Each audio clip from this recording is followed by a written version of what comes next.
They'll blanket you in Wi-Fi and profit off the radiation. Congregation collecting the people for that Satan. I keeps it blazing, cause I can read between the lines. I ain't blind, we unwind what they're really saying. Genetically modify what you're tasting. Don't need that cottage promise, so now you live up in your mom's basement. Redesign time so your mind is always wasted. Programmed to crave the basics. Keep the beta in stasis. Pay the state, kid. You're in debt for being born. Messengers are more than just the price for being warned. Don't be alarmed, disconnect from their machinations. Stop subscribing to the folly of own nations. Bone breaking ain't the answer, cause they seek the ownership of souls. Spread the seeds and watch them grow. Break the chains of control. Break the chains of control. Sweet eternal balance of all that is good, true, and beautiful, friends. I am so grateful for the very existence of my guest tonight. This man is a tireless crusader for everyone's health and wellness all over the world. He is one of the only actual activists I've ever met, one of the truest hearts I've ever seen, and one of the most intelligently effective people on the planet. He also comes to us from the heart of multiple ventures, including the sequel to his documentary, Frankenskies, expanding his EMF protection clothing line, Spiro, to keep women, children, fetuses, and men protected, and continuously spreading the word about geoengineering and 5G EMF proliferation to every community he could find. I could go on about how badass and effective he is, but I'd rather get into it so you can see it for yourself. So let's give a huge welcome to Matt Landman. Matt, it's always a pleasure to talk to you. How are you doing tonight? Hey, thank you so much for having me on. You are one of the only actual activists that I know too. So thank you. So right back at you. And thank you so much for the lovely introduction. Yes, we have similar missions, so it's excellent to find like minds in the world. But before we jump in, I do want to remind everybody that Rogue Warriors out there can support what you love by joining rogue.locals.com, where the community is. It's a robust community of free thinkers, and you can also check out rogueways.org to support the show in various ways, like grabbing a tarot reading, an orgone pendant, or more. There's lots there. My books are there, all kinds of things. So go check out both places, rogueways.org and rogue.locals.com. And Matt, the pointless question of the episode for you, I was going to ask to kick things off, is what was your favorite travel or vacation that you've ever had, and why? Favorite. Yeah, see, that would stump me too. I like to stump people right at the beginning. I definitely know the answer, I think.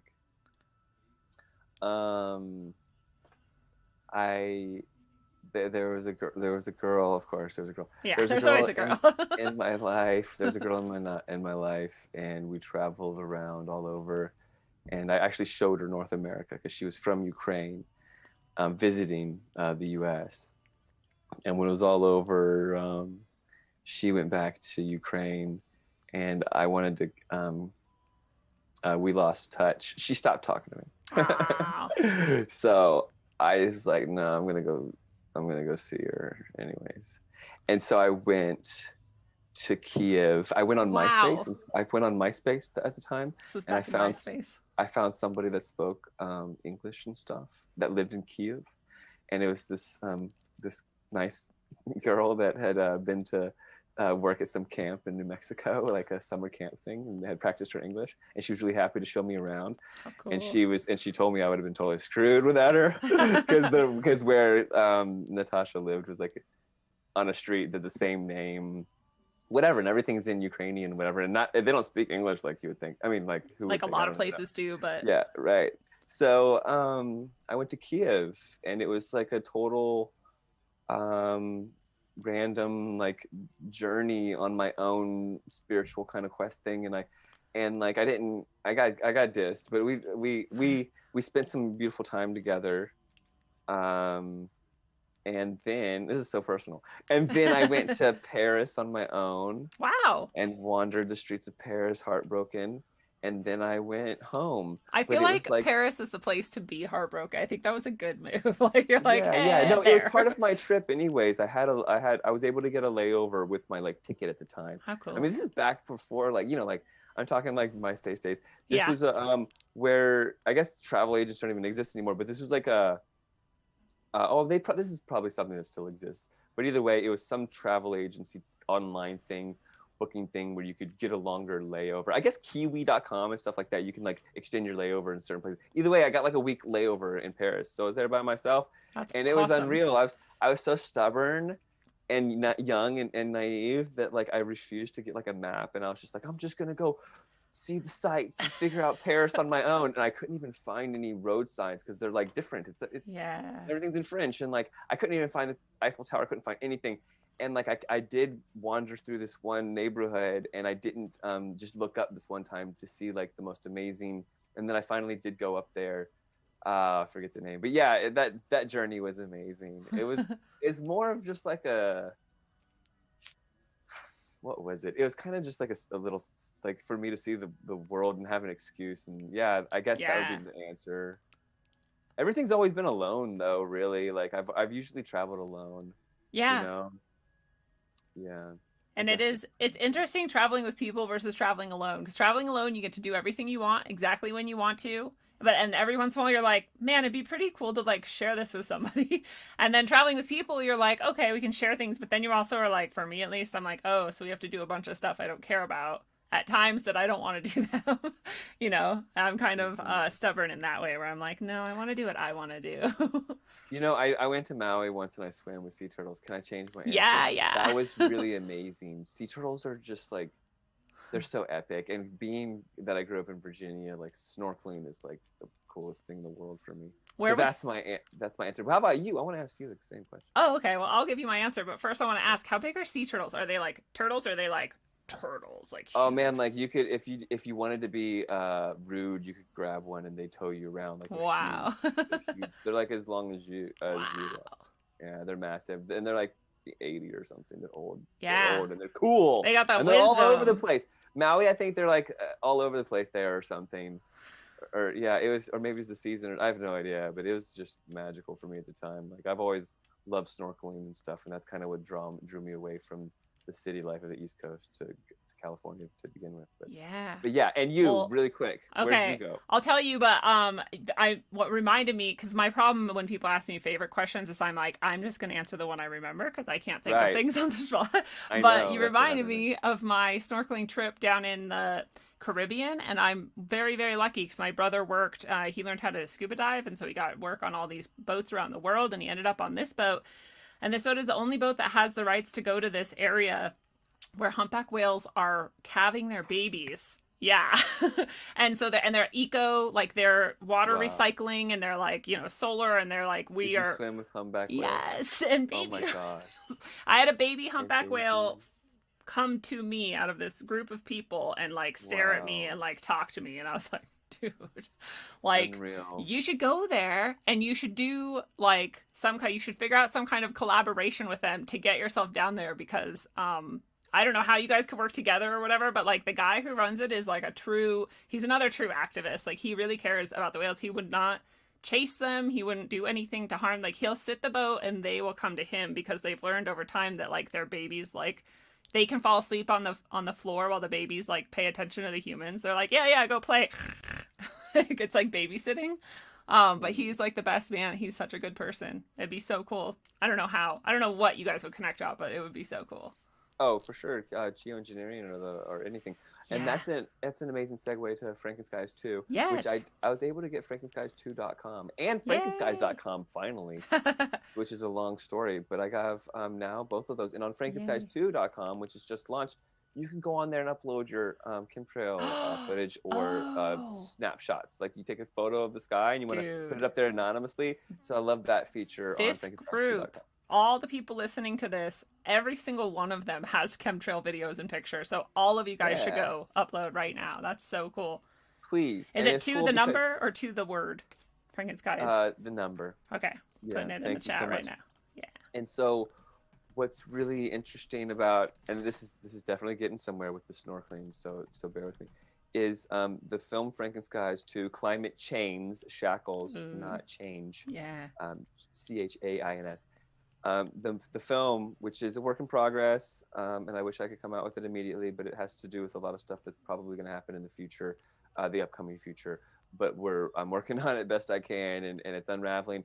But I really hope that I can strategize a way lucky me, but I would really love to be able to go to Puerto Rico, because I've met people from Puerto Rico that have told me that they're really aware about this unraveling of events that happened there.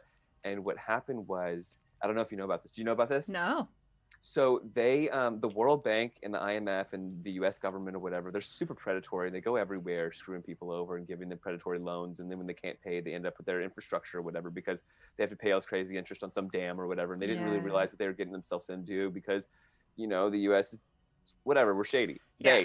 They are shady. The boogeyman. You just named like the evil axis of alignment there with those three entities. So. Right, and they're the Federal Reserve on top of them, you know. But I'm with them in conjunction with. So the U.S. government had loaned Puerto Rico, one of our, states essentially. It's like a province or whatever. It's a protectorate or something. Puerto Rico owed the United States $5 billion. It was a big loan, and Puerto Rico was like, we're just going to default on it. We can't pay this. We're not gonna give you our infrastructure. You don't own our highways. We don't care what the agreement said. And the U.S. said, you play nice with us or else. And the Puerto Rican government was like, look, you're. Yeah. What are you gonna do? We're a tiny little island. And then the word on the street of Puerto Rico, supposedly, this is what I want to find out. And I've talked to numerous Puerto Ricans that say that the awareness is this, that they were hit with 2 massive hurricanes and an earthquake that were engineered. Shit. And it's like, even when I say it, I get goosebumps because if the population is really on board down there, I want to go down there and give speeches. Yeah. My goal was to learn Spanish at one point. I remember before this COVID happened. Yeah, Lindsay, before this COVID happened, I was really on this war path of learning Spanish and going down there to Latin America and giving speeches about the world. And I still want to, about the world that we're living in, because I really think that the Latin American culture has a lot of hope in opening their hearts, because they can really see through, because it's just ingrained in their culture. It's being done to them too. Yeah. We're all in this. I can't even say we're all in this together anymore. Yeah. But whatever. It's we seriously though, humanity together. And I think I could give some amazing eye-opening speeches about the weather, the Franken skies, and if the consciousness is there, which. Right when I first started, we'll talk about synchronicities too, because we were talking just briefly when the show started, just before the show started, about synchronicities. Right when I started thinking maybe I should go to Puerto Rico, because I met someone who the person wasn't even, the thing was this person wasn't even woke or whatever. Yeah. They didn't know about chemtrails or anything, but they thought the U.S. government had engineered the freaking hurricanes and the earthquakes, which devastated them. Devastated the island. Yeah. So, right when I started bringing that attention to it, someone contacted me and wanted one of my Frankenstein's DVDs, and they were at a Puerto Rican eco village.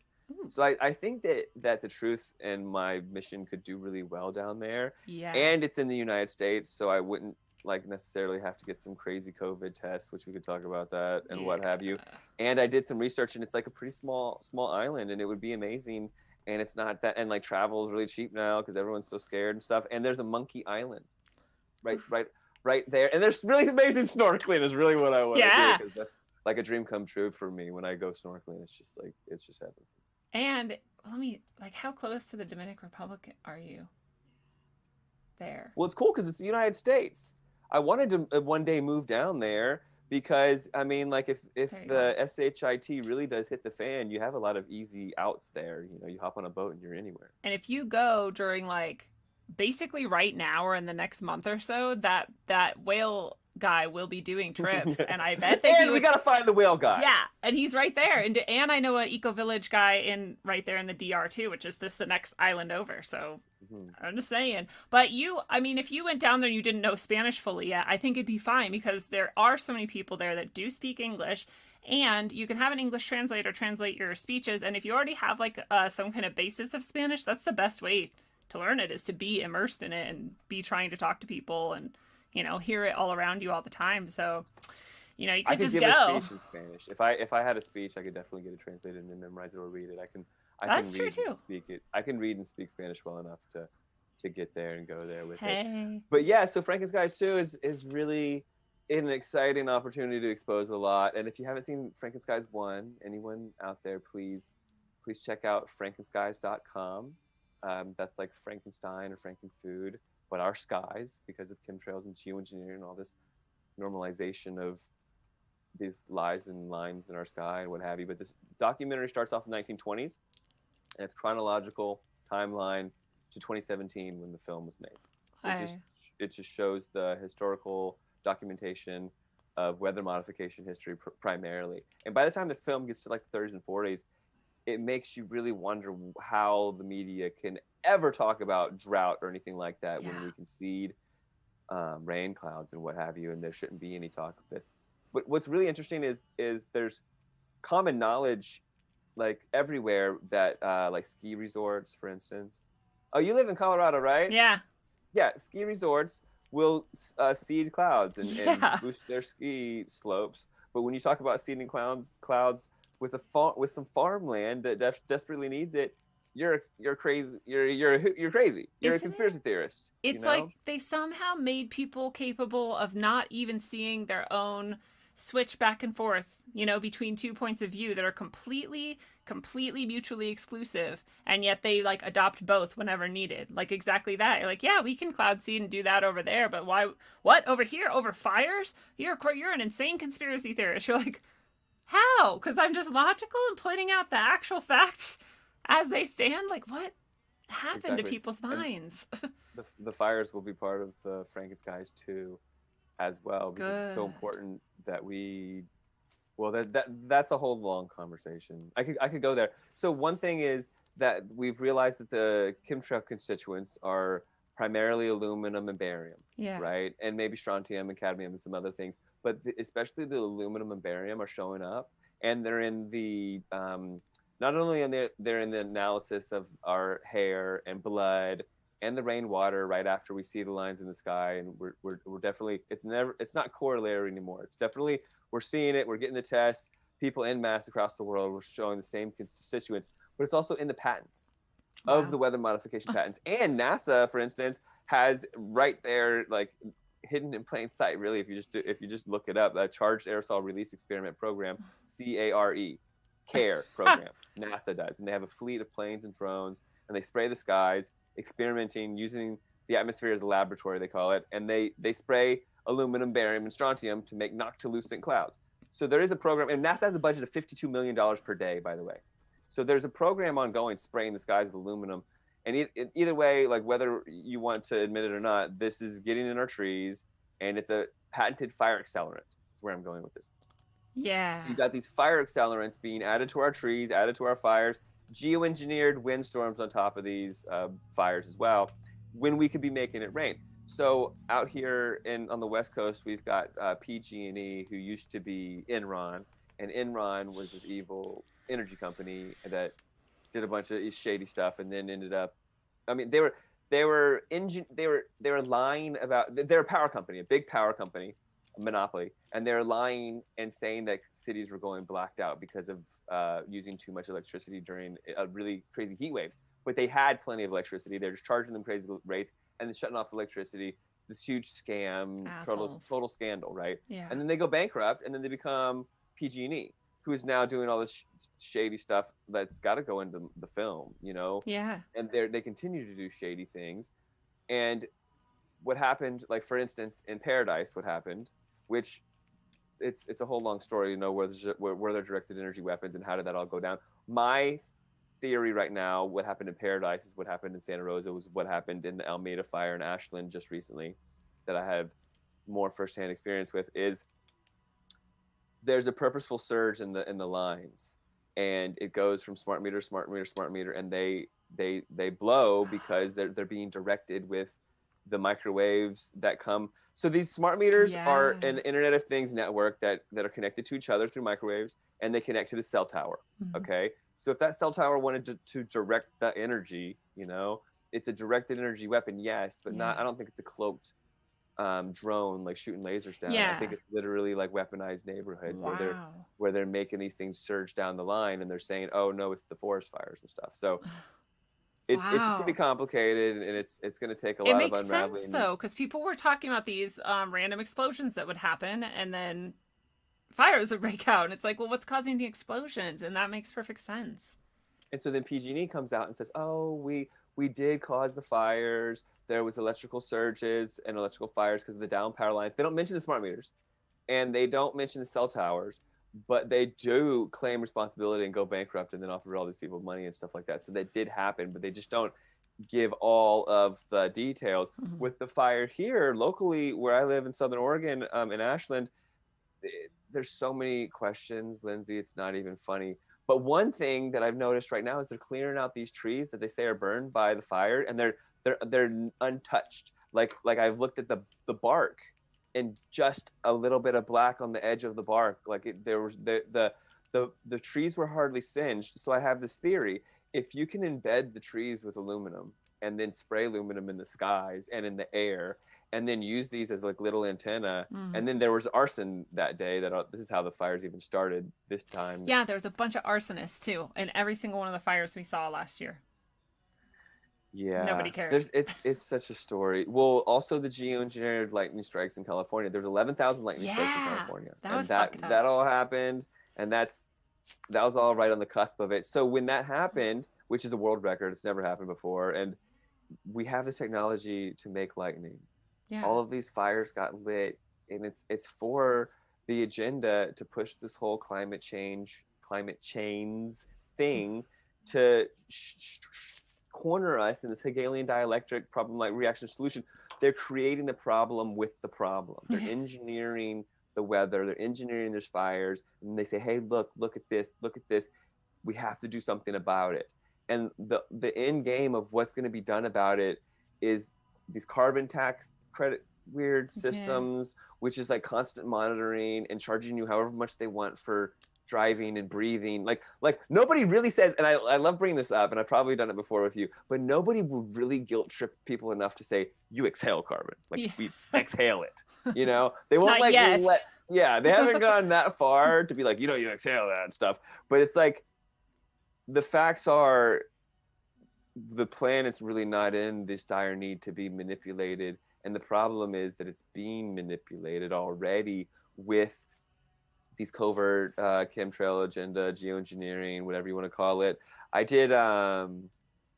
hope they release it. I'm really excited about this show. I did this show, just to go on this little tangent, I did this show on the Tinfoil Hat with Sam Tripoli. Within the next day, we did another show with this Brian guy. He's like this, doesn't believe in any conspiracies, and he's like very level-headed, like comedian guy. So the whole show was me like trying to like convince him, and he was bringing up all of the like, they wouldn't do that to us, and like it's such a big agenda. And that's all the, not like, even an argument. Those are non-arguments. Well, like I know, but he tried to like tried. argue it as much as he could, and I did so well. Like, he was ringing the bell that I like won the argument, and it was a really good it was job. amazing because I had seen Joe Rogan roast Roseanne and pretty much supposedly prove chemtrails were non-existent or whatever, and I wanted to be able to somehow follow that up. And then like a decade later, I did the best I could with my follow-up on that show. Dude, we need to get you on Joe Rogan. That'd be so rad.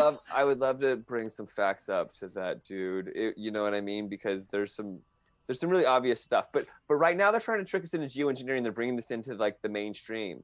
And there's so much unraveling. I could even talk about, okay, so I had this conference. I've been doing all I can to bring awareness to geoengineering and chemtrails. And I had this third global summit, Global Chemtrail Summit. The third one was titled the Global Summit to Stop Geoengineering. Is in Tucson, Arizona, a couple years ago, when David Keith, funded by Bill Gates, was going to do this experiment called ScopeX, the Stratospheric Controlled Perturbation Experiment, which was to spray different chemicals in the atmosphere to see which ones worked best to dim the sun. And the final ingredient was to be aluminum, different variations of nanoparticulate aluminum that David Keith just happened to have on hand. And he says, well, we think these are going to float really well and reflect sunlight back into space and dim the sky, because we need this because the Earth is heating so bad. We need to do something to act now and all this stuff. So I went down there and I had a protest and a conference and a concert. And the real rally and information that was like brought to the public that we brought wasn't that like, hey, chemtrails are real. They've been spraying for 20 years. What the heck's going on? Have you looked at the skies? You know, the whole conference and protest was, do you consent to this upcoming experiment, the SCOPEX, stratospheric controlled perturbation experiment, for your skies to be sprayed with clouds of experimental chemicals to see what works best to dim your sun? Like, do you want to be like the staging ground for this? And like, have you heard of this? And so I was shocked that the word really got around. I guess Tucson's kind of a small city and there's a lot of environmental groups and whatnot, but word really got around. And even after the conference, people were talking about it, and the event, the experiment, was postponed, and now it's finally coming up again, and they're doing it in Sweden. It was postponed. It was supposed to be in New Mexico last year. It didn't happen, and then I think it was because the pressure was still on. Yeah. I don't know, but either way, now they're doing it in Sweden. And so I was really excited. I was going to go to Sweden, and I thought I was going to go there, and I thought I was going to be part of the Frankenskies too, right? To try to have a protest over there in Kiruna, the northernmost city in Sweden. Cool. I did all this research on the city. They have to move it because it's on the giant iron deposit, and they're going to move this entire city because it's on this really rich mineral deposit. But either way, they're doing the experiment in June, in a time, in a place that the sun does not set. So they're going to try to dim the sun at some time during the day in June in a place where the sun does not set, in a place where no opposition can go, because Sweden has put in these draconian laws on people coming in, because they haven't done the lockdown stuff. They don't wear masks and whatnot. So they don't let a lot of people in. So you can't go in if you're from the US, you can't go in if you're from Canada, but they're letting somehow these Canadian, David Keith's Canadian, but I guess, I mean, whatever, these rich guys come in on jets. Who am I kidding? They do whatever they want. Yeah, they do whatever they want. So this is going down in history, everyone listening. This is going to happen. And I would love to do something about it, but there's not that much I can do from here. I was going to do it. I was going to go over there and protest the best I could and film it and show because they're going to act like they're going to act like they haven't been spraying the skies ever before. And they're going to go up and spray the skies and go, okay, it looks like it works, you guys. We're going to do this more. And everyone in the world is going to be like, okay, because they take everything the media says, hook, line, and sinker. Yeah. But I think a lot of people are actually waking up. I swear a lot of people have to be, especially when you you messaged me today that they were doing the anal swabs. I don't know how many times I'm going to end up saying this word now. Yeah. But let's just take a pause, okay? Okay, so the PCR test. Okay, no, let's back up. So these masks that everyone is being told to wear globally, I want to really talk about this in a very logical way. Everyone out there listening, these surgical masks, the blue masks, they're one-time use surgical masks made in China, and they're made for surgeons that are healthy, that are doing an operation on like a body or something, and they don't want to drip snot into the dude that they've got their open heart surgery or something, and then they throw it away. A one-time use surgical mask, one time for surgery. Okay. Let's add, because people are like, surgeons wear them, why can't you? And let's add that surgeons will remove them and throw them away multiple times during the surgery because they take breaks during surgery. They don't just cut for 10 hours. They take breaks and then they have a new mask. So they do not wear a mask for longer than a few hours. Sorry. These masks are not to be made. They're not designed to be worn over and over, over and over and over, or over and over and over and over. Or I'm just kidding. Yeah. Right? Yeah. So literally people that are wearing these things repeatedly, now let me tell you why. They have a membrane that you breathe. They're really cheap from China. All of a sudden nobody cares that they're from China. And they're all over the floor of the sewing. Have you seen the videos? Yeah, they're disgusting. Oh, they're everywhere. Yeah. And they're the reason why they have a filter in them, the reason why they even are what they are is because they have this membrane, this filter, and it's made out of polytetrafluoroethylene. Oh shit. PTFE. Okay. And I did my research on this one because I really wanted to be able to understand what the heck was going on, because I was curious and I was like, oh my God, are they really giving people masks out of a plastic bag at the grocery store behind this witchcraft sign that says entrance? Right? Yeah, true. So they're at the I've never grocery store that. entrance, Oh my God. and they're like, "Oh, you want to go buy some vegetables, young man?" You got to put this mask on, not your mask, this one. And, you know, while you're in there, be sure to be in a trance, right? Wow. Well, I mean, I just was thinking about the witchcraft there and the word magic, because nothing is coincidence, especially anymore if you're waking up to everything. People, come on. So check it out. What's polytetrafluoroethylene? And you can type into Google PTFE mask. Please, please, everyone out there, do it. PTFE mask, and then click Google Images, and you'll see the blue mask. You'll see a couple other ones. This is the membrane that they use. This is the filter that they use. And what it is it's Teflon. And what Teflon is fluoride. It's a fluoride filter. Jesus Christ. So you're breathing in and out of a fluoride membrane that off-gases fluoride. And guess what's in chemtrails? Aluminum. Guess what's in vaccines? Aluminum. So guess where fluoride comes from? Aluminum production. It's literally when they make aluminum, fluoride comes off of it in the production process, and it's a toxic byproduct of the production of when Alcoa like makes aluminum. So if they can get this toxic recipe inside of us, a little bit of fluoride and a little bit of aluminum from the air or the vaccines or the food or your deodorant or whatever, please don't get the vaccine. Yeah. I mean, this is like, they've never come out with a vaccine so fast ever. And they've totally never done this type of vaccine before. And it's totally different. And people are just like, that logic alone, like I've seen the front page and they're like, fastest vaccine ever. And it's totally different. And it adjusts your genome. Your DNA, you guys. Come on. You cannot undo that. You know, like maybe some people are like, oh, if you get a vaccine, sometimes you can like chelate or whatever, you know, like cleanse yourself or whatever and get rid of some of the toxins. And I'm like, cool. Yeah. This alters your DNA. You can't cleanse that. Like.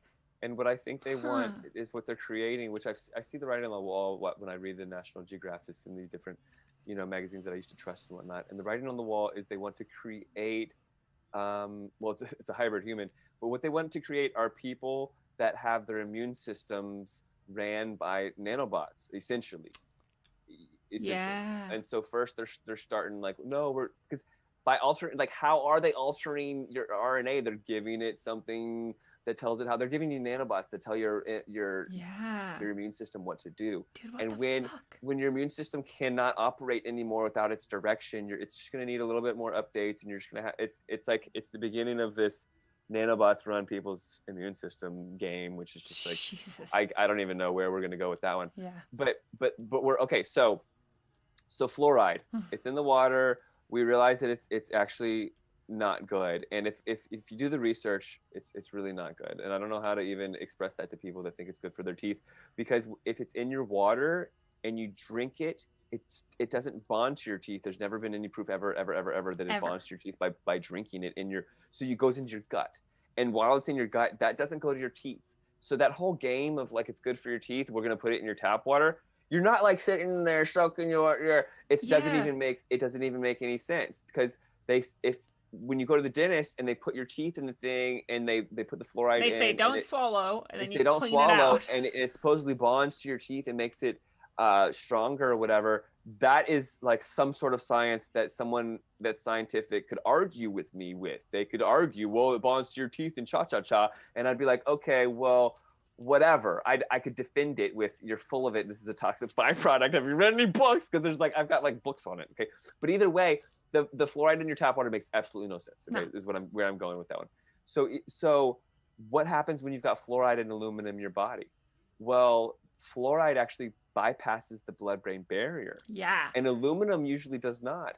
But if you've got the two things in your system, the fluoride will pull it with it, because it's like bonding to it. And then once it gets in your brain and they can chill out together, they start to have little chemical reactions because they rebond, and there's like little explosions, and they're like tiny little explosions.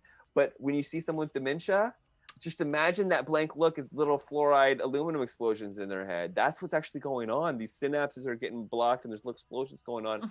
It's super bad. Yeah. And then also, when we're learning about 5G and EMF and trying to mitigate our EMF exposure and all of this like attack on our brains and the children and all this stuff with the at-home distance learning and all these things, we have to learn about what EMF exposure does. And what it does to rats is it causes blood-brain barrier leakage. Wow. So the Navy did an experiment now like 30, 40 years ago, but they put dye in rat brains, and they exposed them to low levels of EMF, And as the bioaccumulation of the EMF fields over like 20-30 minutes, like kind of imitating a cell phone basically, the blood-brain barrier of the rat broke down, and the dye leaked from the brain into the rest of the body. Jesus right? Christ. So we learned that they're just trying to figure out a way to like break down a blood-brain barrier and get the metals in our brains, and then they put 5G antennas everywhere. We could talk about 5G forever too. But either way, do you have any questions? I'm going on all these tangents. There's so many topics. Because you do so much.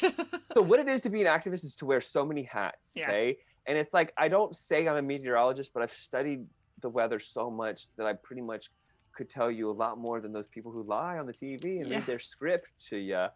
And I've become like a forensics kind of guy with these fires, and definitely with the vaccines and everything, we become our own health care professionals when we start to learn about it all. One thing that I started seeing in the chemtrail stuff, and I know I've said this on your shows before. I mean, like we did a show like a year ago. Yeah, it was a while ago. I'm not repeating myself, right? Oh no, but it's everybody okay will. Yeah, even I'm like, I forget some of these things, and it's really good. So if you live a healthy life and you're mineralized, you've got the minerals in your body, you're not going to be uptaking these things from the environment like other people who are deficient. But imagine like someone who's really desperate for calcium, and then there's radioactive strontium in the water or the air or whatever.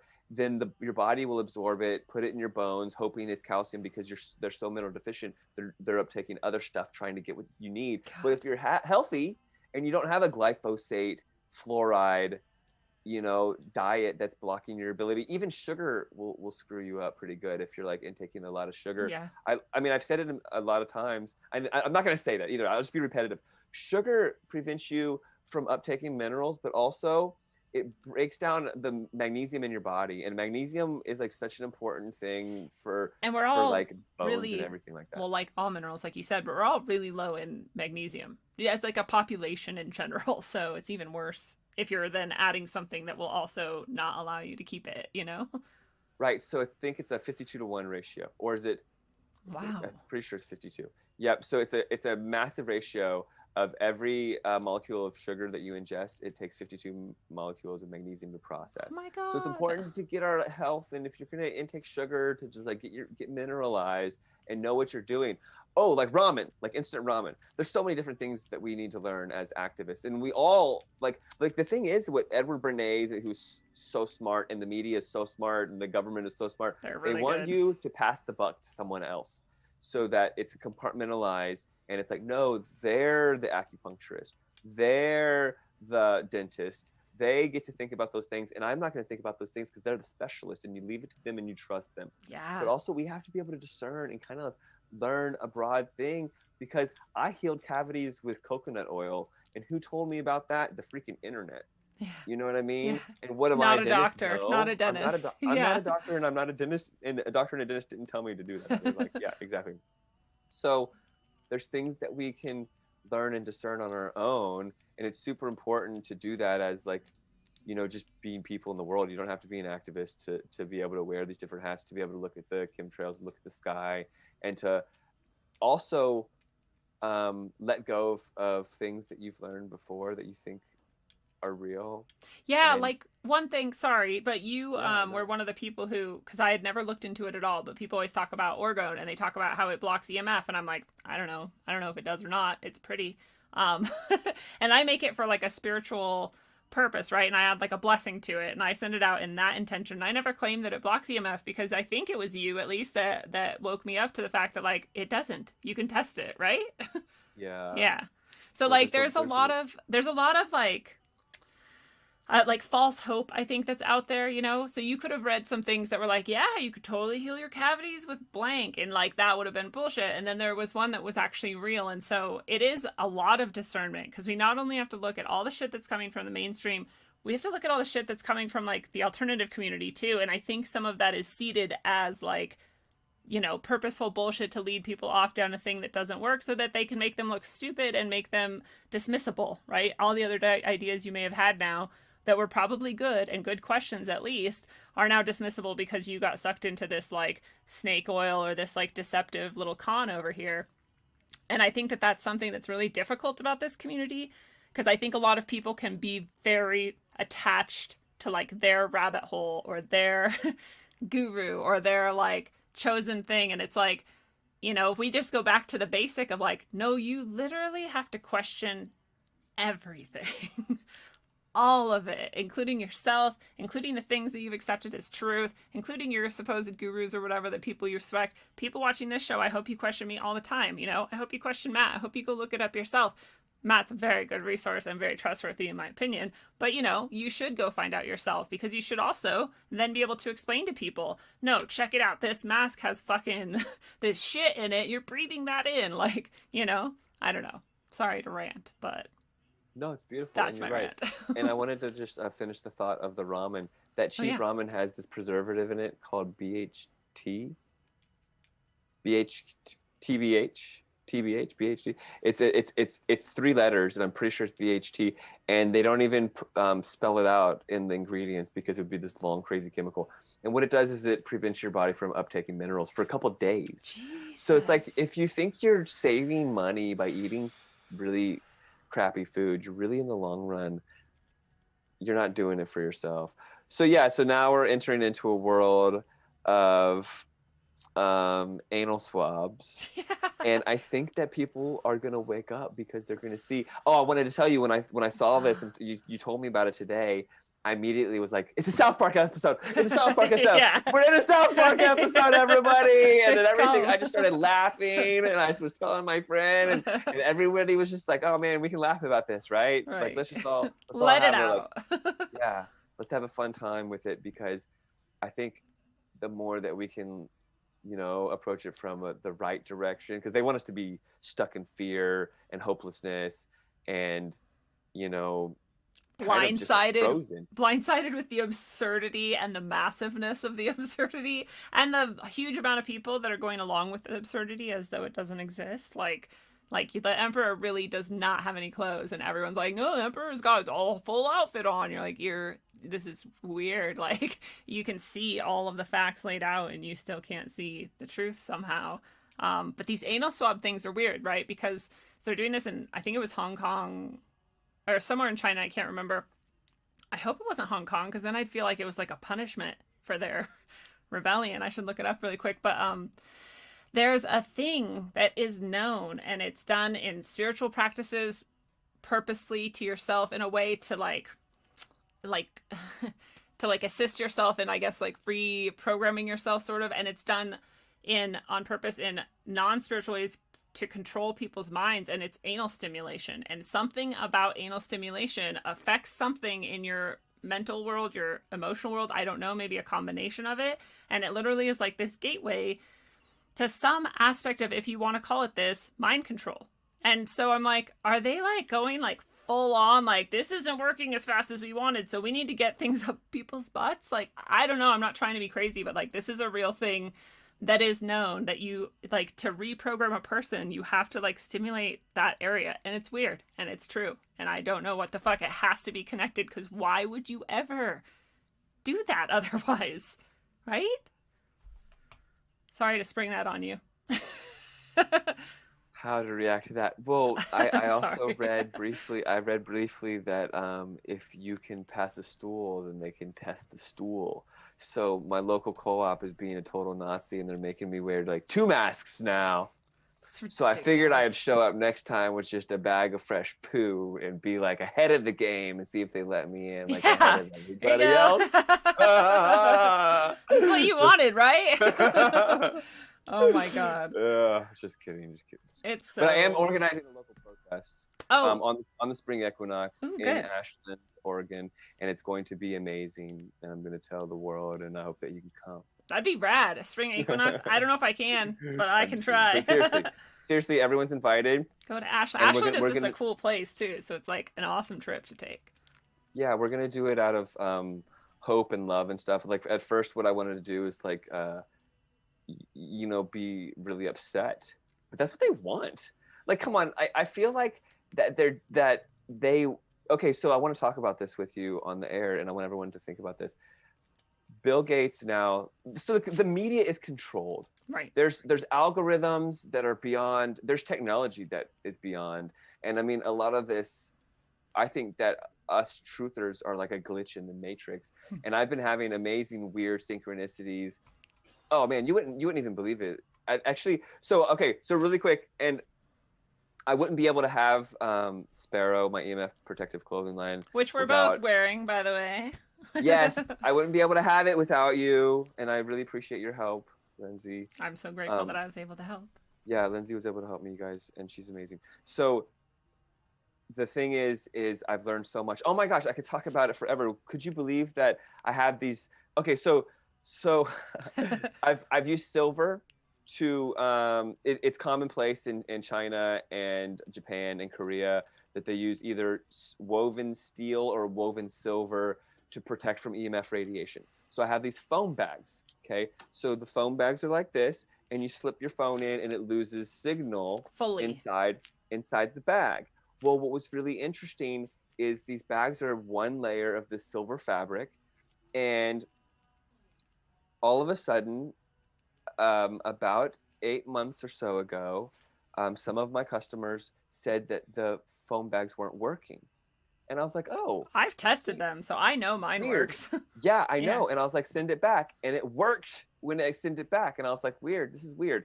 But then it happened a couple more times. And then I decided, and I reached out to my manufacturer, and I decided to make double layered pouches, which now they're double layered. When they have this nice white logo on them, they're double layered. So either way, now those people's foam bags work. But then I started like doing more investigation and learning more. And this woman told me that when that she had a phone, an iPhone, and that her phone bag worked great. And then one day it just stopped working. And then she got the double layered bag and it worked. So I'm like, oh, that's really weird. So then my friend the other day, he's telling me that he had firsthand COVID experience. And he's telling me all about it. And oh yeah, if you haven't read The Invisible Rainbow by Arthur Firstenberg, it's a great book. It's a really amazing resource. So I started putting these pieces of the puzzle together, and it's amazing just to postulate this. So my friend, he didn't get a fever. He didn't have any flu-like symptoms, but he did have this crazy brain fog, and he lost his ability to like taste. Okay, which the taste radiation poisoning.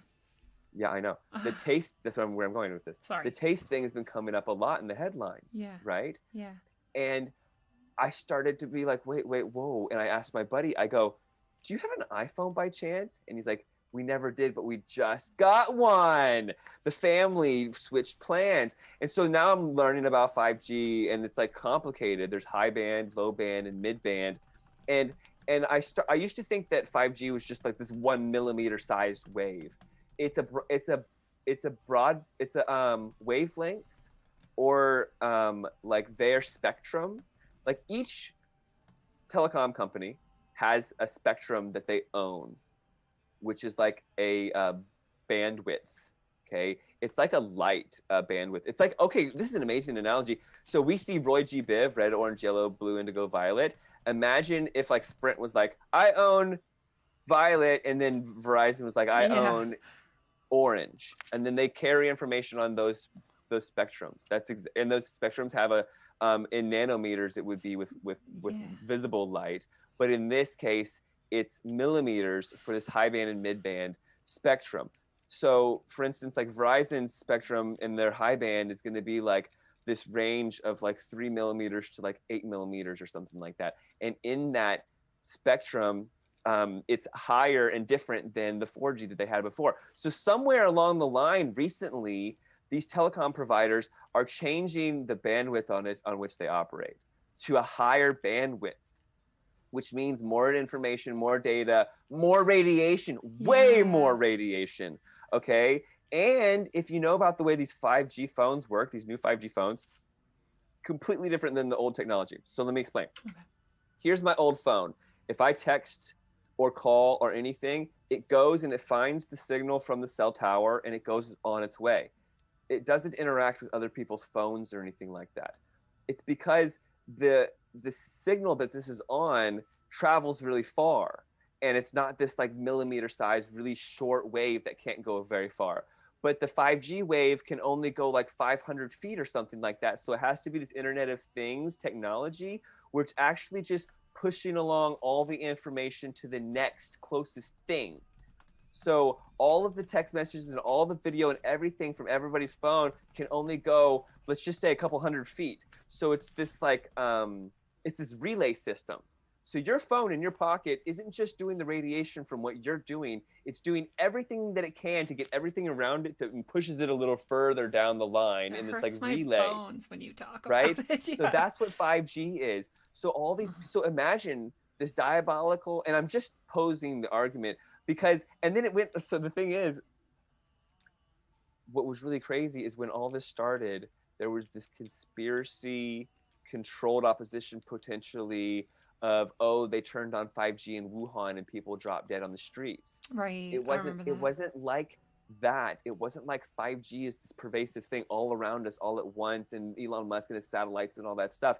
It was each person's phone carrier was going to slowly put it onto a new plan, and then like everyone in the house has an iPhone, and all of a sudden all their phones are going, and so everyone in the house has these symptoms, and then they get quote unquote COVID because they wanted to mask it all, but then they had an agenda too to get everyone wearing masks, which is this whole other thing. I wanted to tell you, do you know about the Bohemian Grove, right? Yeah. And in this evil ceremonies with these elitists, what they do annually is I looked it up, and you can find out that they've been doing this since like 1912 or something. It's crazy. Yeah. They do this where they burn an effigy or a cadaver or whatever, but they do this cremation of care ceremony where they cremate their care or cremate their conscience or cremate compassion. their concern, their compassion, right? So they can do evil biddings and not have any guilt. They cremate their guilt for what they're going to do for the next year. I think that the wearing of the mask is a ritualistic satanic thing where they're doing one massive cremation of care where over time we're not caring about our neighbors because we're off gassing fluoride into our brains while we're getting ourselves injected with nanobots, not us but they, with gene altering nano. I mean, it's just like it's a dystopian film. It's but either way, I just wanted to get that out there. Well, but just by the way, do you know they just put Bohemian Grove for sale allegedly? It was the day of the inauguration. It went up for sale. And I'm like, well, okay, that does not mean they're done. But someone said, well, they accomplished what they set out to do then. They don't need that anymore. They gathered all this energy and now it's worked, and so they can move on to like the next project or whatever. And I was like, dude, they're going into their bunkers. Maybe. They might be going into their bunkers because if this really is an Agenda 2030 and this really did start last year, then it's going to just get incrementally worse, and we're just going to be like totally caught off guard. And like, will they do a fake alien Hey, anybody out there, if aliens ever come, please God, this is fake. Yeah. Okay. Like, don't go accepting them as your like friends or just what like or enemy. It doesn't matter. Or enemy, right? It's fake. It's totally fake. Right. Just ignore them. Go about your life. You lived this long. You've lived this long without them. You can live the rest of your life without them. That's the easiest answer, at least. Well, someone was asking about. Oh God, I wrote so many things down. I don't remember which one I was going to go to. Somebody did want to know if you have any ideas about shungite. I use my shungite just for my water. I just heard it like makes cool structures in the water, so I put it in my Berkey water filter, you know. But I guess some people use it for EMF protection. And do you know if it works? Or have you ever tested that? Or I had a shungite store reach out to me, and they wanted to team up, and I humored the concept, and I got the shungite and I put it in between me and my cell phone with the EMF reader, and no change. Nothing happened. What I think that a lot of people don't understand is so there's this theory that we used to be giants, and we could go on a really interesting talk here about timelines and all sorts of stuff and what have you, and our genetics being altered or whatnot. But if our eyes were bigger, we would see all of this EMF radiation as light, and we would also see like infrared light, and it's just the curvature of our eyes in this space because the properties of Earth don't change, but maybe the beams on Earth change. So the Good size point. of our eyes are the way they are, and the way that they refract and everything. We can only see Roy G. Biv, right? We don't see indigo. We don't see ultraviolet. Right. We don't see infrared, and it's just beyond the spectrum on each side of the spectrum. We just can't see it because of the shape of our eyes and the size of the light. Just like that, we can't see AM radio waves. AM radio waves are light. Yeah. And they can go really far. They're big light waves. FM, same thing. Wi-Fi, Bluetooth, same exact thing. It's all operating on light that we cannot see. And if we could literally see our phones as these like balls of light, and cell towers as balls of light, and Wi-Fi routers as balls of light, like bright, and like distance is your friend, right? But getting an orgonite pyramid or shungite or whatever and putting it like in the room or whatever, it doesn't impact the ball of light. Like you're still getting radiated, and what that means is your body absorbs light. Like our bodies absorb light just like plants. We are just like plants, and we are so photovalic, like sensitive. Like we are so sensitive to light, we don't realize it. And these LED lights, they're light emitting diodes. That's what they stand for. And that light that they emit is blue light, and it pulses on and off like 10,000 times per second. That's why it's supposedly energy efficient. But our bodies absorb all of the light because our clocks, our circadian rhythm, all of our hormones, everything, all the chemicals in our body are dictated by the circadian clock that's very delicate, that is based on, guess what, the sun. And at exactly 3:33 a.m. and all different times of the day, our body knows the exact time, and it releases certain chemicals and creates certain chemicals and creates precursors to certain chemicals. And if we don't have this very complicated, very delicate clock in sync, we get super messed up. We get depressed, we get tumors, we get all sorts of things. So it's very important to understand this, and to understand that if you're like there's, I mean, okay, so that's a long story, but I do think shungite is cool because it's that awesome carbon C60, and you can restructure water. And if you're wearing it, you can restructure the water in your cells, and it helps mitigate EMF, I do believe, in its own way. But does it bounce it off or get rid of it or lessen your phone signal or anything like that? Yeah. But if you're helping structure the water in your cells, the water that you intake and stuff like that, like, you have no idea how powerful we are, and even the power of placebo and all these sort of things. So I don't poo-poo it. Yeah. But it doesn't do what it says. It's not going to prevent you from getting a brain tumor or something. It doesn't mean you can hold your phone to your head the whole time. Right. You know? No, it's really good. I like to dispel these things exactly like we were talking about before. We all have to be open-minded and find the truth, not just the thing that came to us once that felt kind of cool. And that's important, I think. And yeah, man, what a fucked up world. Well, what do you think about Starlink? We brought that up really briefly. I hate it. I walked outside one day. This was such a fucking I hated this day because I walked outside. It was nighttime. I looked up and I saw Starlink for the first time, and I was like, you fuck hold, because I'm like, who gave you permission to fuck my sky up? I want to watch the stars. I don't want to watch your line of creepy ass shit all in a perfect straight line, like flying through the sky. You fucking asshole. Like, you don't own the sky. I got really mad because it was the first time I ever seen it. And then I went to the Natural Grocers, which is like actually a really nice business model and corporation that tries to do only like stuff that's good for you, stuff that was good, like sourced well and like paid people appropriately and all this stuff.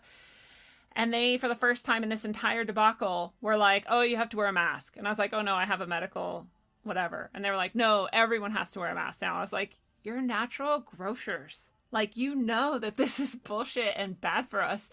Like, I'm not wearing a mask. And they're like, you can't come in. And I was like, like, after like 8 months of letting me in, they just suddenly changed their policy and nobody with a mask. So I was like, just saw Skynet, Starlink, and then had that happen. And I was like, there's no hope in this world. I give up really easily sometimes. I got over it by the next day, but it was a lot of bullshit. And I just hate Starlink. And I don't know if they really can beam down 5G at us from that, and if that really is the plan, or if there's something else going on or what. But what do you think? I've yet to see it, and it would enrage me, because when the sky is not blocked by engineered nonsense, and I do get to see the beautiful stars, rarely, whether they be what they claim to be or not, I still love them. Yeah. And I don't want to see the Starlink thing at all. What do I think it is?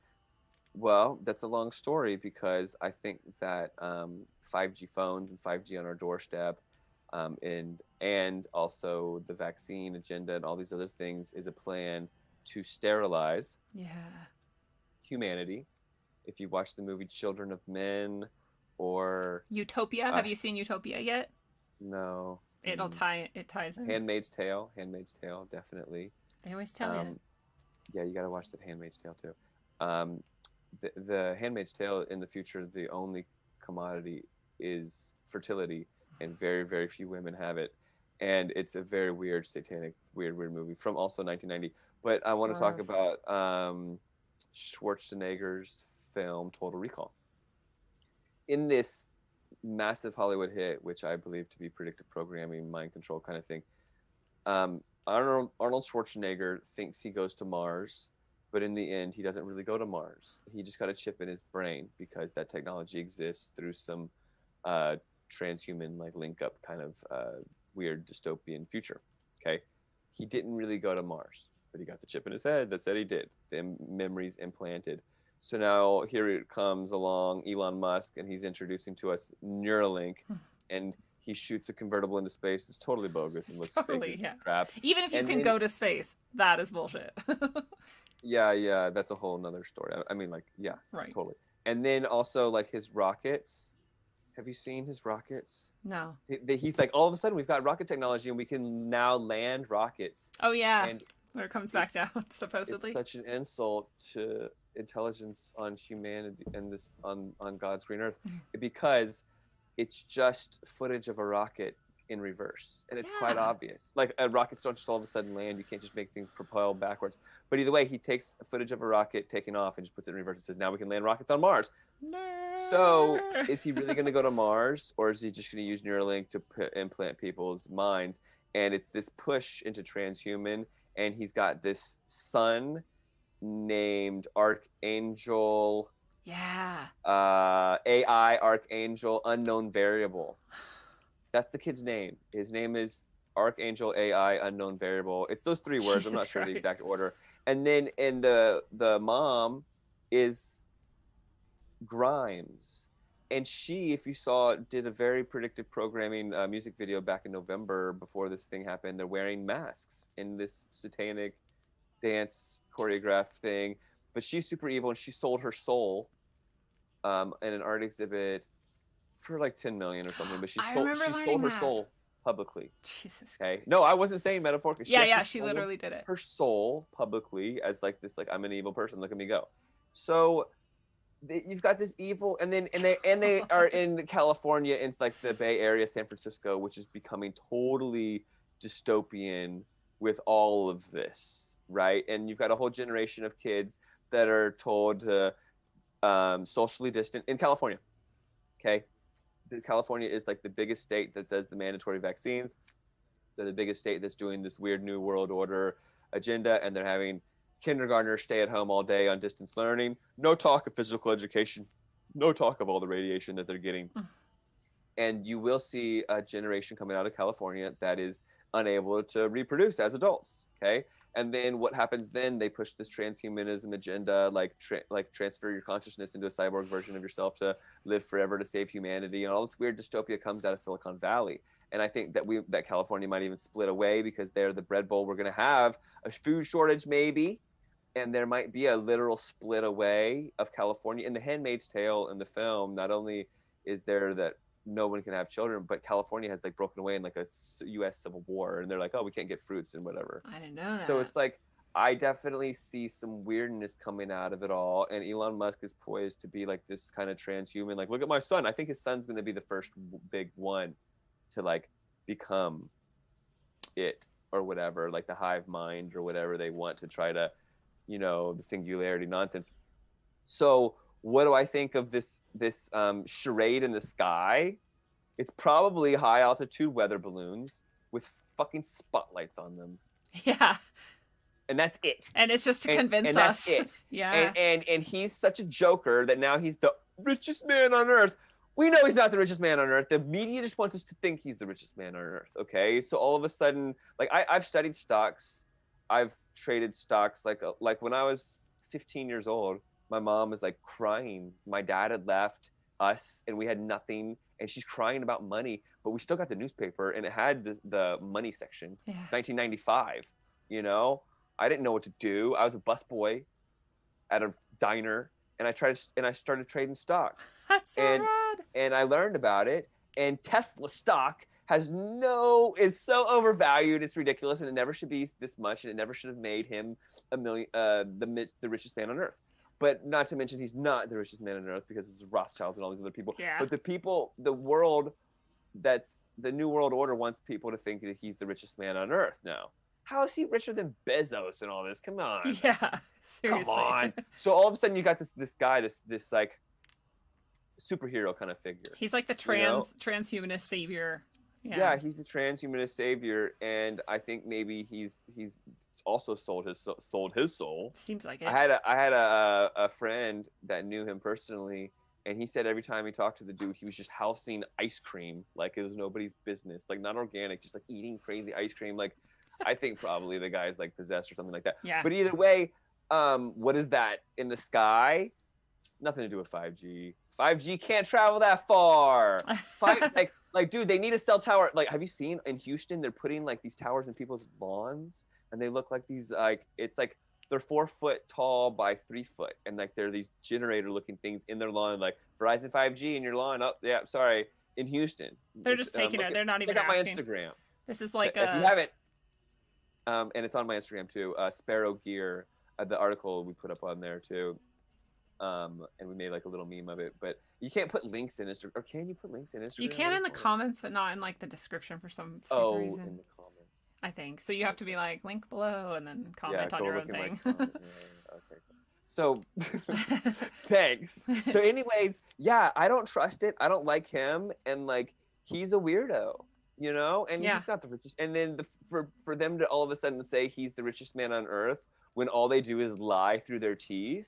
It's another agenda. And what is it? They're going to say, well, he's got all the money and he's going to do this, and maybe we should go to Mars with him. It's like when he started shooting, when he said it looks so fake, it must be real. Immediately he was not my friend. And then when I saw him go smoke a joint with Joe Rogan to like make him a cool guy, you know, I was like, oh man, he's like out for some souls. He's here to like reap the souls for Satan.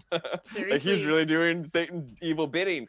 But yeah, I don't trust it, and I think that those dots in the sky are probably just a publicity act, to be quite frank. And just like his stupid car in space, when he said it looks so fake, it must be real, he was like putting a spell on humanity, and it looks so fake because it is totally freaking fake. I mean, come on, people. Like, if the environment in space is what they even would say, the paint would be peeling from the freaking sun. The tires would like explode and like shit. Yeah, like all these things. Like people just like get so excited because they're a part of it. You know what I realized? That's true.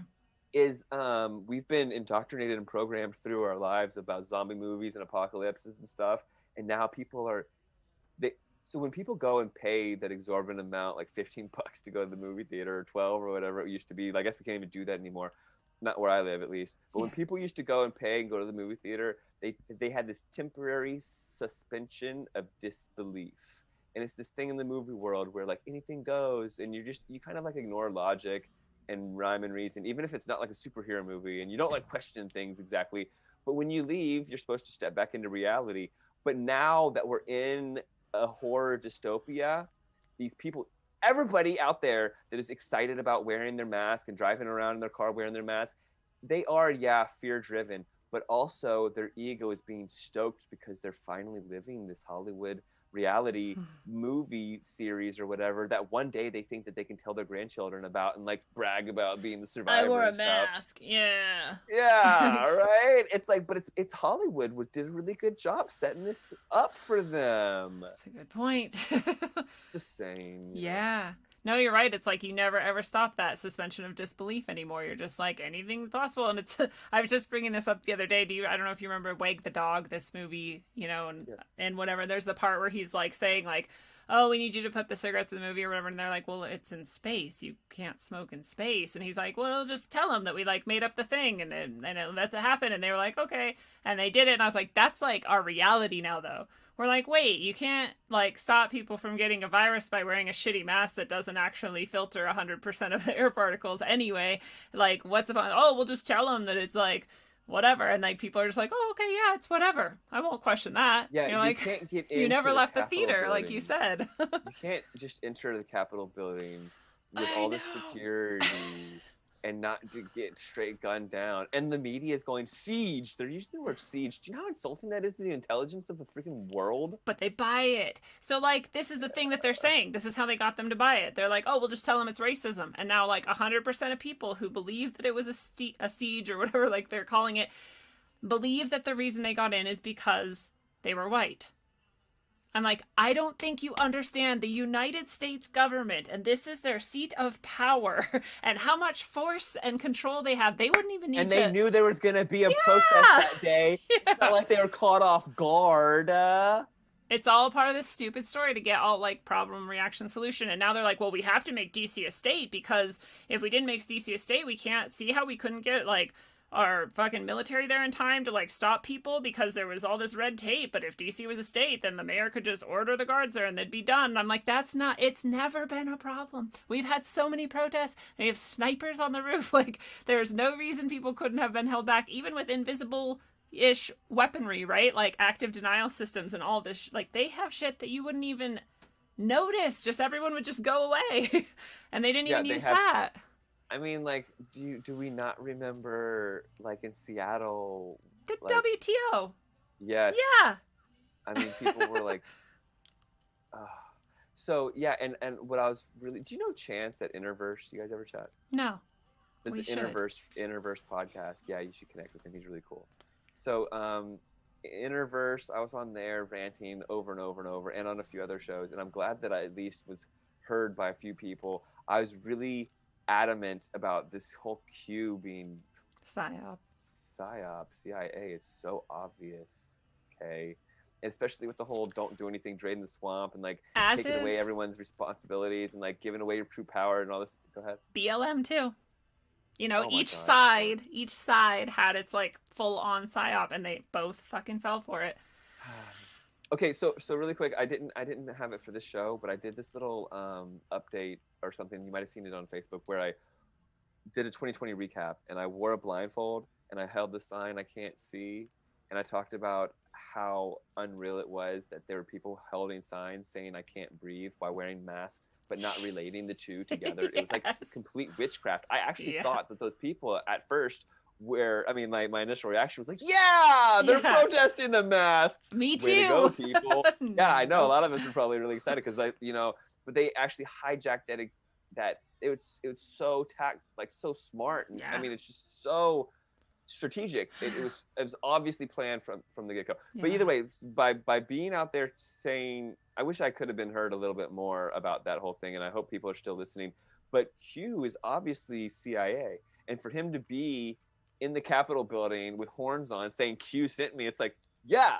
Literally. Literally. That's a good point. Like, has anybody been listening? So I hope that, people must be waking up. At this point, no, they're still saying that Donald Trump's going to get back in, and come March 4th or that, like, the goalpost keeps moving and people keep... I think there's a lot of Q people who are genuinely, just kind of like with the Pizzagate thing, where like, okay, some of this is obviously real. Some of it is obviously meant to get people like riled up and, fucked up in the head and like shoved off onto some other direction. And I think Q is like that too, right? Where there's like a lot of things in there that were like kernels of truth, and they wake some people up, and those people were like genuinely researching and not necessarily ever feeling like Q was this like thing that they were going to place their hope and their energy in, but like getting a lot out of it anyway. And so that is awesome, right? Like, you can take something and like make it a way for yourself to wake up and move on. That's cool. But there are still people who literally believe that Donald Trump was the savior, is the savior still, and is going to come back and like save everybody from Biden and whatever. And I'm like, in the meantime, Biden has had more executive orders than any president in the past, like 5 presidencies or something combined in this time period that he's in. It's like, And he's, after having criticized, and I think it's all a show anyway. I don't think there's sides. I think Biden and Trump are on the same side, but I'm just saying, like, it's like distracting everybody from actually trying to like do anything that might be effective, if there was something to be effective, to try and stop this. Biden even called it, he called executive orders a method of totalitarianism, and here he is doing it. So he's like, he told you too. He's a totalitarian, authoritarian, and he's going to continue to be one. Well, I think that the whole Biden thing is just part of like a satanic agenda to steer the timeline, because the majority of the votes, I don't care whether or not the election was rigged, which it obviously always is, always you guys. is. but the majority of the votes came out of hatred for Trump, and if an entire population is acting out of hatred, then the direction of the people will be in a very negative frequency. Yeah. They want to just keep dinging our frequency down and down. So yeah, we had talked about making this like talking about spirituality. We didn't really talk about spirituality much on the show, but I do want to talk about this hypothesis that I have of like a complete and total hijack of the timeline. Yeah. So I do believe that humanity, as we know it, is on a timeline towards an elevation of consciousness or an ascension of some sort of thing. Whether we lose physicality or what it is, I don't really know. Who am I to know? Right. But I think we are supposed to progress towards higher vibration and like, caring about the, everything and living in harmony and all this sort of thing. And the powers that be don't want to lose their grip, because they've had this like Saturn era satanic rule of the Dark Ages and whatever. And they don't want to admit that their reign is coming to an end, so they're pulling out all the stops. This very small group of nefarious characters, right? And they're literally trying to like dismantle our ascension timeline and create a timeline that descends, which I don't think is possible. You can't go against God's plan, and even if it does descend, it'll ascend from the ashes, because you can't ever hide the truth. Like it's just like it's like it's true. So eventually it'll unravel. I mean, have you seen what I think is really a cool movie when I really realized what was going on is, have you seen Cloud Atlas? But I don't remember it. In Cloud Atlas, there's a very, very dystopian future where there's these robot Korean, like sexy robot women that are like serving waitresses. And the spiritual awakening start to happen in them. They see the truth, and it's like unstoppable. In this dystopian future where they thought they had everything under control, the robot starts to have the heart opening, and they try to quell it, and they can't. You can't. Yeah. And time is an illusion anyway. So even if they think they can hijack this thing for a while, it might go really weird and dark. But like Leonard Cohen says, you have to have a certain amount of darkness to see the stars, and people will start to see their spirituality, and like everybody's a sliver of God, and we're all in this together. Yes, there's reasons why they hijack these phrases. There's reasons why they hijack these phrases. There's reasons why they're trying to get to our butts with these tests. Yes. And definitely we're going to see a lot of weirdness before we can really step into the light. They have an agenda, and we're here to witness this and really come through it. And like I was talking to you, and I really want to postulate for a second, why are we given these enemies of Bill Gates? Like they want us to, in hatred and fear, like rally together against this guy. I think they want us to create this fear-based timeline, because we're the co-creators. We are the ones that they are so afraid of. And that's why they have done everything they can.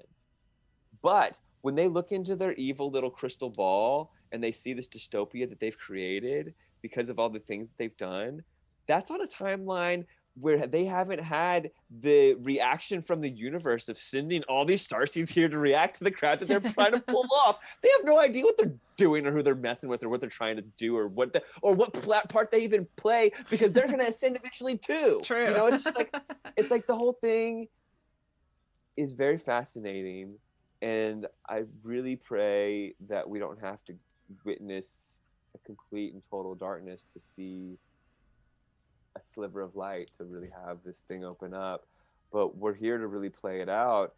And I just, I don't think that the right move is to go to war with the U.S. government, or to think that Q or Trump is draining the swamp or anything like that. I think it's going to come from something that we can't comprehend. And I think that as we enter into this like new age that they're trying to hijack, I think things will become more evident as like our powers or our consciousness or our collective abilities or whatever it is. Like I went to the, so I definitely think that there's a progression in humanity they're trying to hijack, and then we're gonna, obviously we will evolve on our own, and they can't steer it however they want. They won't get their way. So I was at the post office the other day in this redneck town, you know, definitely not going to talk spirituality with the lady behind the counter, but she read my mind completely, like the exact thing that I was thinking. She randomly was like, oh, actually, da da da. And I was like, and then I say to her, I was like, you know, these masks, they take away one of our senses. I bet our other senses are coming in. I was like, you ever think that you can read minds or anything? She laughed at me, but no, they can't stop it. Like they think that they can take these starseed children and put them in front of a computer and put a mask in front of their face. They're going to start seeing through their foreheads. Yes. You know what I'm saying? Yeah. No, I think you're exactly right. And I think that's part of their hubris this whole entire time, is that they think they have it all planned out. And like we were even saying during the show, and you were saying, like, they have planned out every single detail, and it's like insanely intelligent. And you're like, holy shit. And I always say, like, I gotta give them props, but I don't want to, but like I have to, because this is fucking crazy, like airtight almost, you know. But their hubris is what will bring them down, and their hubris like causes them to completely ignore that, like, we do have exactly what you said, that spark of light within us, and we do have amazing capabilities, and we've turned them off, and we've ignored them, and we've been trained out of them, and we've layered over them with fluoride and whatever bullshit, but it's in there. And when you, exactly like you said, when you cut off one sense, like the other ones heighten up. But when you cut off like life, your soul is going to lighten up and be like, we're not doing this, and you're going to do all kinds of shit that you probably never dreamed possible. And like this waking up thing is really happening. And a lot of people in this community too will share things like, whoa, all of a sudden I'm like, you know, having these dreams that are like prophetic, or all of a sudden I feel like I can like understand plants or whatever, like all of a sudden like this. And I'm like, I think we're responding and reacting exactly like you said, by being like, okay, time to get back our like powers, our skills. It's not like special, you know, it's like everyone has this in them. Everyone. Every single person. Exactly. It's ingrained in our DNA. That's probably why they're trying to alter it. Yeah. And it's probably why, like you said, they're trying to program us all into hate. Because I don't think you can access that out of hate. I think you can have some righteous anger along with it. I really do. I don't think you should try. I think if you can do it without anger, that's even better. But I think, like, you know, like Jesus was like whipping the money lenders. Like, I think you can have some righteous anger. But I think if you have this hate and this anger that's not righteous, which is why I think you should probably just like leave it aside and just not have anger if you can. But, you know, I think you can do that. And I think if you otherwise are drawn down into those lower vibrations, I think it just is, you're like out of the field, you know? You can't like get up in it. I agree. I've also found a way to transmute a lot of it and just listen to Rage Against the Machine while I meditate and kind of merge the two. That's awesome. When all this first started, I had learned about Event 201, which Event 201 was with Bill Gates. And just before this happened in the world, there was a supercomputer seminar ran this virus thing, and they probably had the whole butt swabs all up in that and everything. Probably. And the supercomputer thinks it has every single possible potential outline to get us to 2030 to where they want it. They want their strong stranglehold of humanity or whatever they want. But guess what? That supercomputer doesn't have a soul. You know what I'm saying? And humanity has been through this, and it'll go through this again and again, and we'll rise every single freaking time. So good luck, Satan. Yeah. See you in hell, motherfucker. I sometimes feel bad for like the demonic and Satanish. I'm like, aw, you poor things. Like, you have no idea. Like you said, like, you're gonna come to this side eventually anyway. This is just part of your stupid journey. Sucks for us on the way, but like, you have no idea that you're gonna fail every single time. It's like a toddler, you know? They're like trying to stay awake, and it's like a horror. And then finally they go to bed, and they're going to go to bed every time. You're like, why do you do this? But this is what you have to do, I guess. Satan's just a raging toddler. I don't mind looking at it in that way. And I mean, I'll try to find some sympathy when it really does come push to shove and we're out there killing robots and whatnot. Yeah. But until then, I'm very comfortable and happy with the beautiful world that we still have, you know, and I'm willing to fight for it with everything that I've got. And I'm so grateful for that. And I hope people who haven't yet go get their Spiro gear, because again, like I've tested it, you've tested it, like you can put a phone inside of it and it cannot work anymore. It's very, very effective.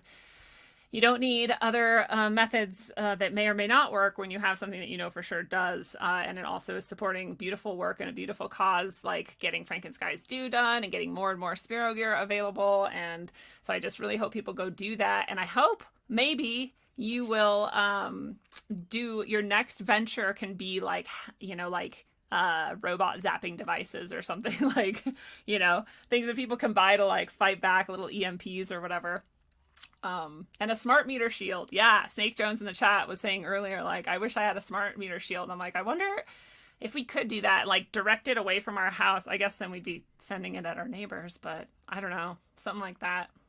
Maybe. You've got a lot on your plate, so I'm not saying, you know, do whatever your heart says. I would love to speak to that really quick. And what's really cool about the foam bags and why our paths are so blessed is that when I first made these foam bags, it was for EMF protection. But when COVID came out and they were saying that they were going to track and trace everybody on their phones, and even when your phone is off, they're going to know where it is and see if you came in contact with whoever. And maybe that'll eventually mean that they're coming to vaccinate you because you went to that Starbucks that Johnny was at and he ended up having the new variant that's really contagious and blah, blah, blah. I was like, what are we going to do about this? I wish there was a bag you could put your phone in that would block them from tracking you and stuff. And then I was like, holy cow, I already made it. I'm so proud of myself. So really, for that privacy, it's really an amazing tool. So at the very least, everyone should go get one of those right now.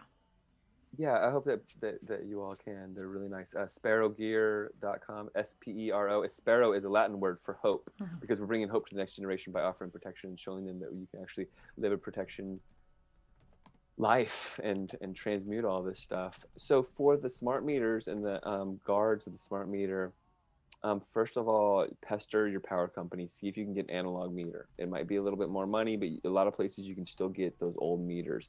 Or you can even get a digital non-RF meter. Those exist in some places too. So kind of understand what you've got and what you're dealing with. The thing about lead-based paint is I don't think that children were eating it at all. I think lead was in the gasoline, and the petroleum companies were getting people sick, and they wanted to have an out. And they also, in their little nefarious meetings, they realized that if there was lead-based paint when 5G came out, we'd be able to protect ourselves with the paint that we have on our walls. So they killed two birds with one stone and blamed children from eating it, even though they were poisoning with their gasoline all over everywhere and exhaust. And they just switched it to unleaded gasoline, and they got rid of the lead-based paint. But if you can find some lead-based paint and just paint the wall on the other side of your smart meter, you're looking nice. That's a really good point. But aside from that, there's nickel-based paint that's kind of expensive but worth it. And if you just do the wall behind your smart meter, you're gonna be helping yourself out, because that RF will, yeah, it'll bounce to your neighbor, but distance is your friend. You know, it's the inverse square law that applies to sound and light. And because this is light, just light that you cannot see, you just want to have distance be your friend, and, you know, get it away from you and absorb it less. It's bioaccumulates is what it is. So less is more. So if you're on your phone 24 hours a day for 10 years, then you might, you know, get a tumor. But if you mitigate it and don't do it as much and don't hold it to your head and all these sort of things, then you're not going to get it sick. It's just an accumulation of radiation, non-ionizing, non-heating radiation that accumulates. The thing is the scientific community didn't think this radiation was harmful. That they at one point, the scientific community thought that only ionizing, heating radiation was harmful. It ionizes because it actually it breaks up atoms and molecules and causes heat in your cells. But then after Chernobyl, they learned that long-term exposure to radiation that you cannot feel can actually cause harm. And then the scientific community started to really wake up to it when, whatever, John McCain got a brain tumor, you know? It's like a lot of it's common sense nowadays that these sources of radiation, you don't want to be around them for too long. And so people are learning about smart meters and Wi-Fi. And personally, let's see if I can do this. Personally, I've got this is how I'm interacting with you guys right now. It's an Ethernet cord, Smart. and then I just turn my laptop on airplane mode or turn the Wi-Fi off or whatever. I don't deal with that Wi-Fi anymore. I ended up becoming a little EMF sensitive from living right like 3 feet from a freaking smart meter for way too long. I didn't realize what was happening. Yeah. But now I've really dialed it back, and I've got this Verizon Cosmos 3, LG Cosmos 3 non-smartphone Awesome. that is very radiation friendly. It doesn't really emit anything at all. That's rad. It's amazing. And I'm able to balance my time and do my time on the internet, my time on my phone, and I just avoid wireless radiation as much as I can, which is great because it accumulates and it does cause inevitable impacts, whether it be just there's so many things. Teen depression right now is something we really need to talk about and be aware of. But if anybody can take away something right now, is to please think about putting a blue light filter on your device, blue light filter on your smartphone, blue light filter on even your screens on your computers. You can even get like a screen that flaps over your computer screen to always have that on. But what the thing is like you want to filter these blue lights off of your devices because they emit a lot of blue light, and that blue light is right next to ultraviolet on the color light spectrum. So your body thinks it's sunlight, your body's circadian rhythm gets all thrown off, and every time you're on any screen, your clock gets set to it's noon, and you get super thrown off. You can get depressed just from this blue light. So have this blue light filter. You can get an app. It's really easy. Some phones come with it, but just learning that and mitigating that and passing that on to your kids can do amazing wonders for their longevity, because we really are in it for the kids, everyone. Yes. So if they're making it so that we cannot, they're sterilizing us and making it so we cannot have kids, then obviously we want to stay away from that. But can you imagine if everybody like lead paint behind their smart meter, hardwire their internet, and only use their computer for a little bit a day, didn't have a smartphone, ate, not sugar and healthy, basically don't eat packaged food and healthy or sugar, right? And just eat a little bit healthier, have filtered water, get your Berkey filter and drink filtered water, put some shungite in your water, but if you did these things, like I think that's part of why people in this type of community we're in start to have more spiritual experiences and more sort of awareness of the things that are going around us all the time, like communication from plants and animals and God and whatever. Is because they're like clearing their filters out. They're like, oh, I'm going to start drinking filtered water. Oh, I'm going to start eating oh, I didn't realize sugar was that bad. I'm going to stop.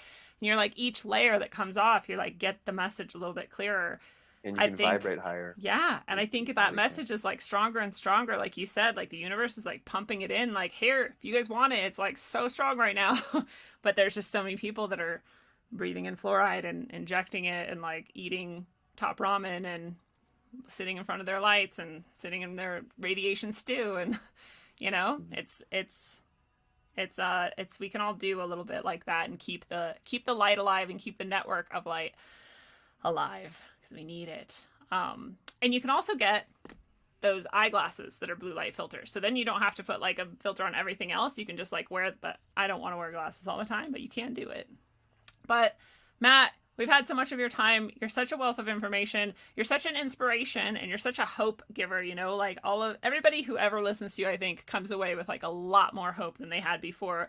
Not because you sugarcoat things and like dismiss things, but because you go after the actual solutions, and people need that, and people need that hope. And so I'm so grateful for that. But do you have anything else you wanted to throw in before we start to wind down? No, I don't think so. I think we covered a lot. And I appreciate you so much, and I hope that people realize how important it is to have people like you out there. So please play their parts as listeners to support your work. Lindsay has some cool books, so be encouraged to maybe get a physical book from her, or even get a book and gift it. Like, books are becoming something people forgot existed. Yeah, they're becoming a pastime all of a sudden, now that all the bookstores and libraries are becoming shut and they're burning books because they've been touched by dirty humans. So sick. So really, like, honor the truth with simple things like that. And like you were talking about before, truth is a vibration, and as we start to ride that vibration of truth, all these other truths become self-evident. We can start learning more and all this stuff, but it's first we start to have to honor it with integrity and really get there.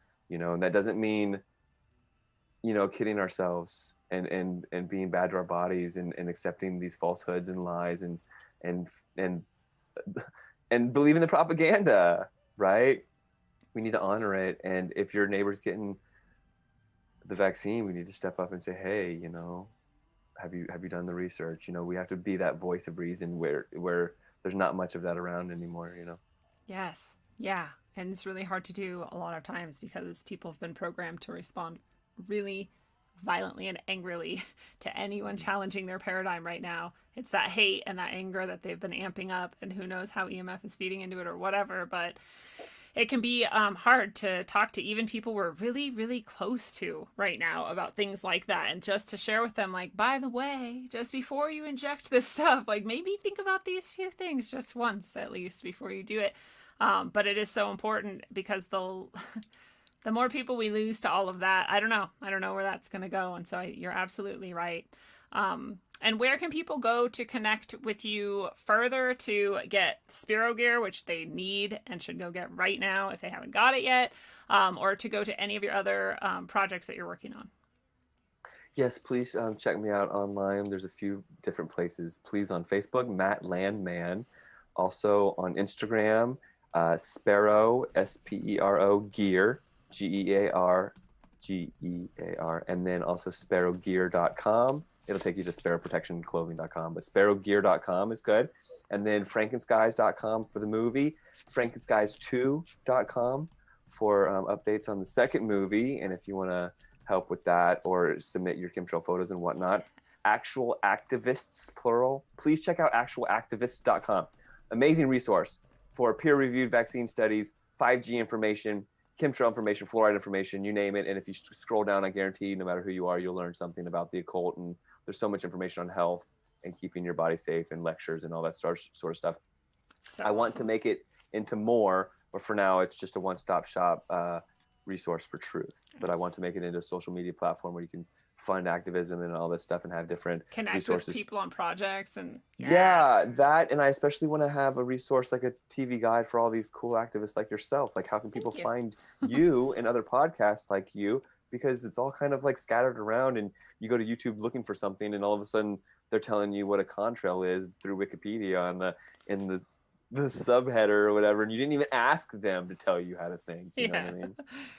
Either way, and they'll then tell you how to think. right? And then on YouTube, please, Matt Landman. I think YouTube and Facebook, especially Matt Landman. I won't have those for long. The censorship is ramping up so bad. But on Facebook, I do give it a lot of effort when I'm not in Facebook jail. I have about 60,000 followers, and I really put some information, uplifting stuff out there. And come watch me get censored. And it's a fun place. It's a fun place to interact. And then if you want to hit me up and talk or anything like that, frankenskies@gmail.com. Please, I respond, and I'm looking forward to hearing from you. And thank you, everyone, for listening and showing your support to Lindsay at Rogueways. And to Matt, you're such a beautiful soul, Matt, and you've given us so much to think about in this whole episode. We've touched on, I feel like, every single aspect of like the grand conspiracy and how it interacts with the personal. It's a pretty epic episode, actually. But do you have any last thoughts that you want to leave people with, just for your last words here tonight? Please honor the truth with integrity. If that just means to you walking out of the grocery store and tearing the mask off and showing people that you care, just do that, because someone else could be walking into the grocery store feeling so defeated, and just to see your beautiful face, or the child walking down the street just to see your beautiful face, it could mean so much to them to see your reaction like that. Like if the truth really is honored with integrity, and you know the truth, you're not walking to the car with the mask on and getting in your car with the mask on and driving off like that. You're at least showing people how much you care in your own way. Doesn't have to be aggressive. In your own way. If you're a good knitter, knit for truth, like show the people your light. It's your time to shine. Thank you so much for having me on. What a beautiful final words of wisdom. Fellow travelers of the path, it is a beautiful thing. This has been your analog, electric, concentric dose of wisdom, according to Matt Landman, the actual activist. Matt, thank you for everything that you do. Thank you. The road is circuitous, deceptive, often dark, and very confusing. We can wander so many directions and end up at what we thought were dead ends. It turns out, though, that every step along the way was perfect in its placement and led us to right here, right now, where everything exists exactly as it should, as it always has. Within us is an eternal truth, a silent stillness that encompasses forever. And it is always right here, right now. You were never meant to be anything but exactly what you are, and you were never meant to be anywhere but exactly where you are. And until you feel the center of your being as the eternal oneness of all that is, travel well, aim for balance, and always look inside first. It's a one-on-one lesson, so do your homework. Make your dome hurt while up on earth. My bones are blessed from holy dirt. Vibes manifested to words that told me search for verbs and adjectives to describe birth. Worth more than one can speak, while the tongue beats a weak, a sour taste in your mouth, bittersweet. Words can also kill you when you sleep. Mind condition, low frequencies while the subconscious mind listens. I can tell a vision filled with lies disguised as truth, and spread it like the word to the youth. Watch the tube. A place where the God was booed is sorcery. To recreate a God forgery does more than meets the eye. Not too many know. Just hear me flow like the eye of Horus Penio. Yeah, not ready to leave until we believe we're free to go. You hear me? Go.